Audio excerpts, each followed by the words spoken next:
नमस्कार दोस्तों, आप सभी का स्वागत है।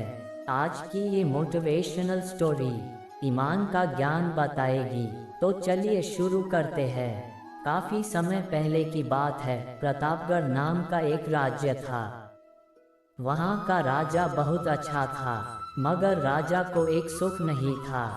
वह यह कि उसके कोई भी संतान नहीं थी और वह चाहता था कि अब वह राज्य के अंदर किसी योग्य बच्चे को गोद ले, ताकि वह उसका उत्तराधिकारी बन सके और आगे की बागडोर को सुचारू रूप से चला सके।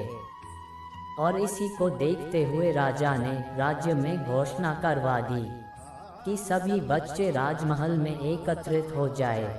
ऐसा ही हुआ। राजा ने सभी बच्चों को पौधे लगाने के लिए भिन्न भिन्न प्रकार के बीज दिए और कहा कि अब हम 6 महीने बाद मिलेंगे और देखेंगे कि किसका पौधा सबसे अच्छा होगा। महीना बीत जाने के बाद भी एक बच्चा ऐसा था जिसके गमले में वह बीज अभी तक नहीं फूटा था, लेकिन वह रोज उसकी देखभाल करता था और रोज पौधे को पानी देता था। देखते ही देखते 3 महीने बीत गए। बच्चा परेशान हो गया। तभी उसकी माँ ने कहा कि बेटा धैर्य रखो, कुछ बीजों को फलने में ज़्यादा वक्त लगता है। और वह पौधे को सींचता रहा। 6 महीने हो गए। राजा के पास जाने का समय आ चुका था, लेकिन वह डर हुआ था कि सभी बच्चों के गमलों में तो पौधे होंगे और उसका गमला खाली होगा। लेकिन वह बच्चा ईमानदार था और सारे बच्चे राजमहल में आ चुके थे। कुछ बच्चे जोश से भरे हुए थे, क्योंकि उनके अंदर राज्य का उत्तराधिकारी बनने की प्रबल लालसा थी। अब राजा ने आदेश दिया, सभी बच्चे अपने अपने गमले दिखाने लगे। मगर एक बच्चा सहमा हुआ था, क्योंकि उसका गमला खाली था। तभी राजा की नज़र उस गमले पर गई। उसने पूछा, तुम्हारा गमला तो खाली है। तो उसने कहा, लेकिन मैंने इस गमले की 6 महीने तक देखभाल की है। राजा उसकी ईमानदारी से खुश था कि उसका गमला खाली है, फिर भी वह हिम्मत करके यहाँ आ तो गया।